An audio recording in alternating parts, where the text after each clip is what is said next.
திராவிட இஸ்லாமிய கழகம் சார்பில் 50 சட்டமன்ற தொகுதியில் போட்டியிட முடிவு.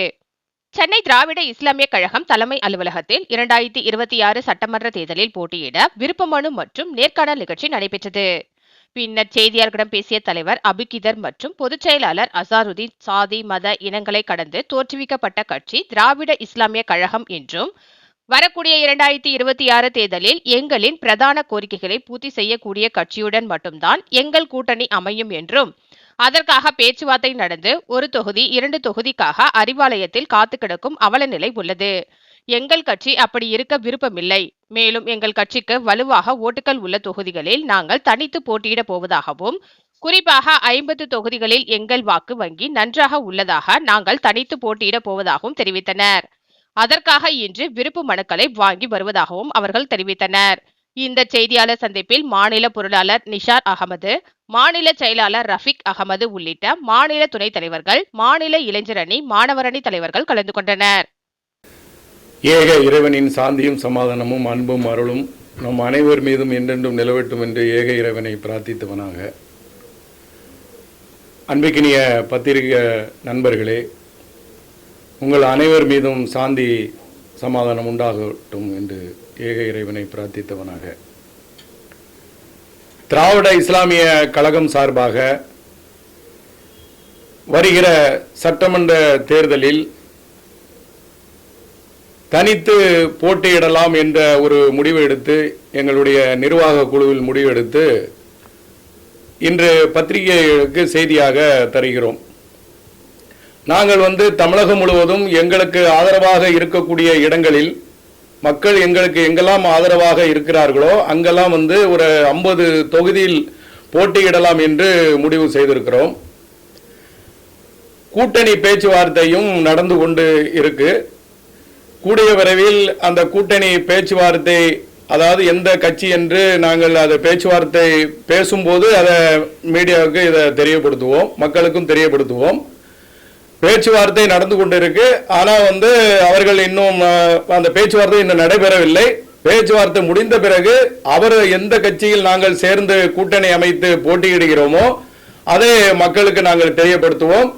இல்லை என்றால், கூட்டணி இல்லை என்றால், பேச்சுவார்த்தை நடக்கவில்லை என்றால், நாங்கள் தமிழகத்தில் ஒரு அந்த தொகுதியெல்லாம் இன்னைக்கு விருப்ப மனு வாங்கக்கூடிய நிகழ்ச்சி தான் இன்று எங்களுடைய மண்ணடியில் தம்புச்செட்டி தெருவில் இருக்கக்கூடிய எங்கள் அலுவலகத்தில் இன்னைக்கு விருப்ப மனு வாங்கியிருக்கிறோம். யாரெல்லாம் இளைய தேர்தலில் போட்டியிடுகிறார்களோ அவர்களிடம் விருப்ப மனு வாங்கியிருக்கிறோம். கூடிய விரைவில் இந்த 50 தொகுதியில் என்னென்ன யார் யார் நிற்கிறாங்க அப்படின்னு சொல்லி வேட்பாளர்களை நாங்கள் நேர்காணல் முடிந்த பிறகு அதை அறிவிப்போம்.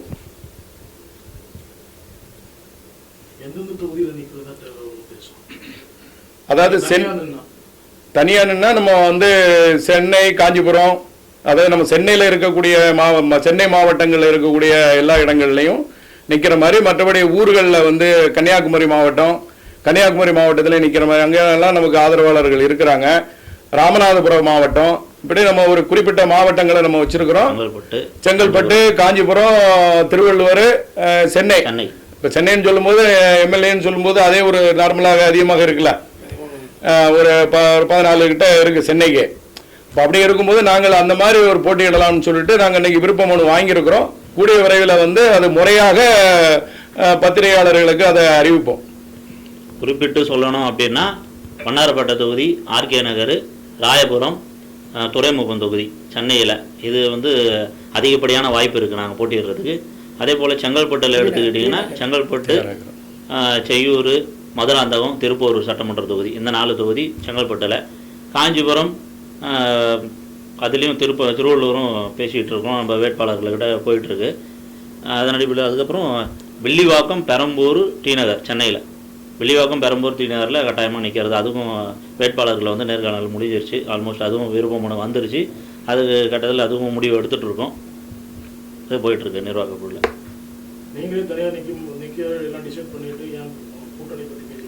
இல்லை, கூட்டணி பேச்சுன்றது ஆல்ரெடி போயிட்டுருக்கு, பரிசீலனையில் போயிட்டுருக்கு. ஒரு சில பிரதான கட்சிகளோடு நாங்கள் கூட்டணி பேசிகிட்டு இருக்கோம். இன்னும் எங்களுடைய கோரிக்கைகள் சரியான முறையில் அவங்கக்கிட்ட இன்னும் விவாதம் பண்ணி முடிக்கலை. கோரிக்கைகள் நம்ம வந்து கூட்டணியில் இணைஞ்சோம்னா என்னென்ன எங்களுக்கு தேவைகள் இருக்கிறது, எங்களுக்கு என்ன மாதிரியான உறுதிமொழி அவங்க கொடுப்பாங்க, இதெல்லாம் நாங்கள் பேசி ஒரு கோரிக்கைகள் நாங்கள் கொடுத்துருக்கோம். எங்களுடைய கோரிக்கை அம்சங்களை நாங்கள் ஒரு பட்டியலிட்டு அவங்கள்ட்ட ஒப்படைச்சிருக்கோம். ஸோ இதன் அடிப்படையில் அந்த கோரிக்கைகள்லாம் அவங்க ஏற்றுக்கிட்டாங்கன்னா அதன் பிறகு நாங்கள் கூட்டணியை பற்றி முடிவு பண்ணுவோம். எங்களுடைய கோரிக்கைகளில் ஏதாவது ஒரு முரண்பாடு இருந்ததுன்னா நாங்கள் தனித்து போட்டியிட என்பது முடிவு எடுத்திருக்கோம். இந்த அடிப்படையில் இப்போ திமுகவில்னு பார்த்தீங்கன்னா சமுதாய அடிப்படையில் நிறைய கட்சிகள் வந்து பிரதான கட்சிகள் போயிருக்கிறாங்க. இப்போ இந்திய யூனியன் முஸ்லீம் லீக்காக எடுத்துக்கிட்டோம், தமிழ்நாடு முஸ்லீம் முன்னேற்ற கழகத்துடைய மஜக, மமக, அதன் பிறகு எஸ்டிபிஐ. இப்போ இந்த மாதிரி பிரதான கட்சிகள் போனால அதாவது தனித்தனியாக விமர்சனம் தனித்தனியாக போயிட்டு அவங்களுக்குள்ள கூட்டணி பேச்சுவார்த்தை பண்ணி ஆளாளுக்கு ஒரு 2 சீட்டோ 1 சீட்டோ இந்த மாதிரி தான் வாங்கிட்டு போயிருக்கிறாங்க. ஒரு சமுதாயன்றது ஒரு ஒற்றுமையோடு இணைஞ்சு அவங்களுக்கான பிரதிநிதித்துவத்தை இன்ன வரைக்கும் அவங்க எட்டப்படலை. ஸோ அந்த ஒரு நோக்கத்தோட நாங்கள் வெறும் இஸ்லாமிய சமுதாயத்துக்கு மட்டும் இல்லாமல் எங்கள் தாழ்த்தப்பட்ட சமூகத்துக்கும் பிற்படுத்தப்பட்ட சமூகத்துக்கும் எல்லாத்துக்குமே சேர்த்து எங்களோட பிரதிநிதித்துவம் அதிகப்படுத்தணுன்ற ஒரே நோக்கம் தான் எங்களுக்கு. பிரதிநிதித்துவம் எண்ணிக்கை அதிகப்படுத்தும், அப்போ தான் நம்மளுடைய எல்லா விதமான பிரச்சனைகளும் தீர்வு காண முடியும். அதனால் பிரதிநிதித்துவத்தை எங்கே அதிகப்படுத்த முடியும் அந்த நோக்கத்தோடு நாங்கள் போயிட்டுருக்கோம். பிரதான கோரிக்கைனா எங்களோட பிரதிநிதித்துவம் அதிகமாக வேணும்.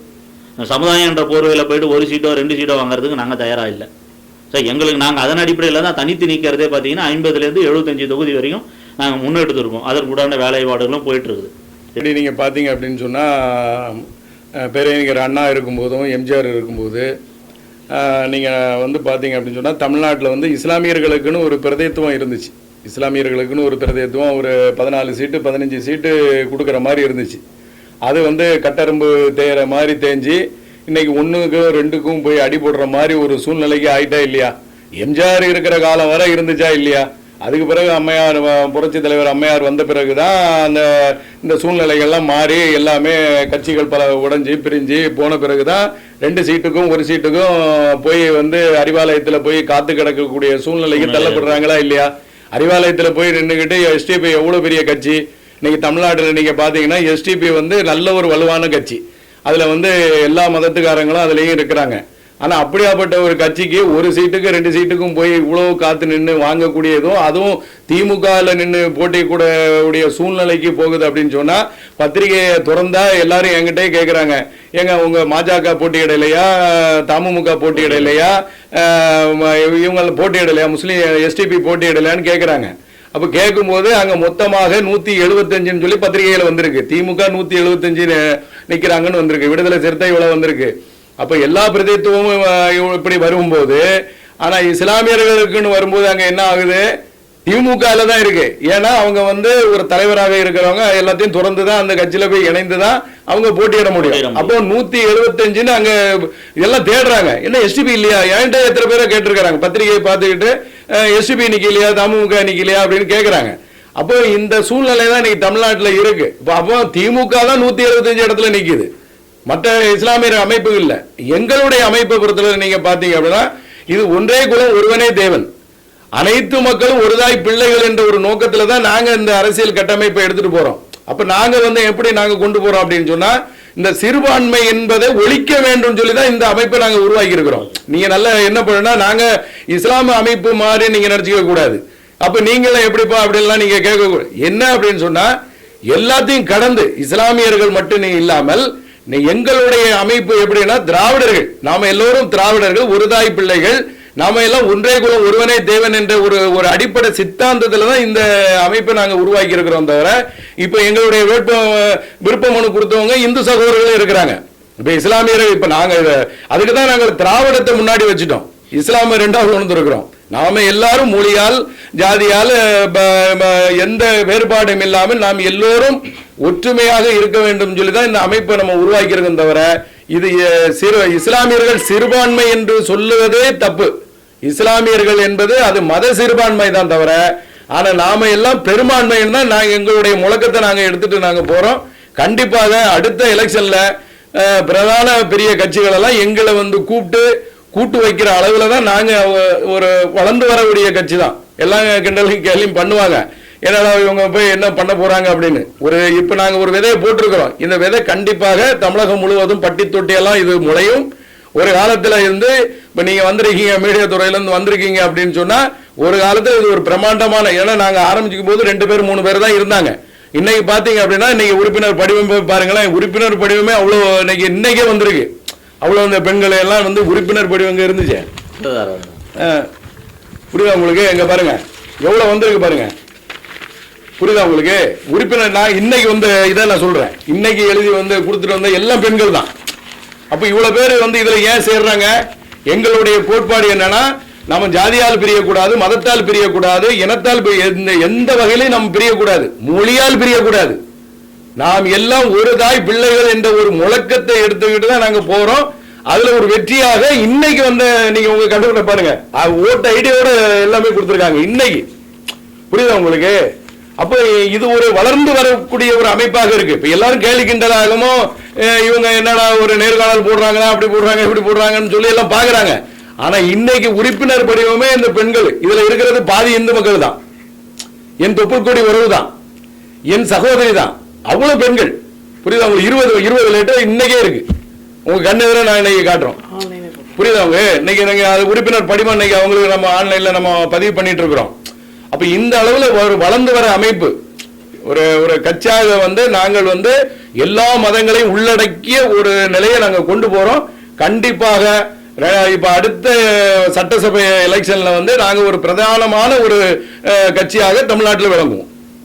திராவிட இஸ்லாமிய கழகத்தில் மாநில தலைவர் எம் அபுகிதர், எம் அசாருதீன் மாநில பொதுச் செயலாளர், திராவிட மாநில நிசார் அகமது மாநில பொருளாளர்.